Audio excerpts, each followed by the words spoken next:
So, gwardiya lang kami. Pero ang gwardiya, huwag mong malitin. Ito lang ang profesyon namin, security guard. Bantay ng mga adik, kawatan, tulisan. Dito sa among mga establishmento, sa among area of responsibility. Putang ina. Huwag kayong magpadakip sa amin. Makukulong kayo, mamatay kayo. Putang ina, kayong mga kawatan, mga adik kayo, mga rapist. Huwag ninyong ganun ang mga gwardya. Umupo lamang. Ha? Upo-upo lamang sa ilang mga post. Hindi ba ganun? Sugisugan na mong kinabuhi para sa among mga kliyente, sa among mga establishmento dito, sa aming mga post namin.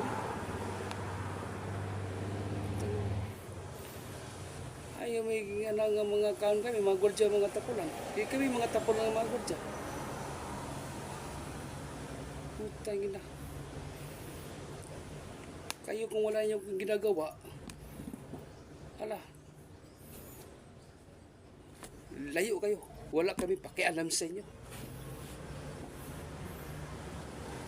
Huwag niyo malitin ang mga gwardya. Dahil ito lang profesyon namin. Putang inang nyawo.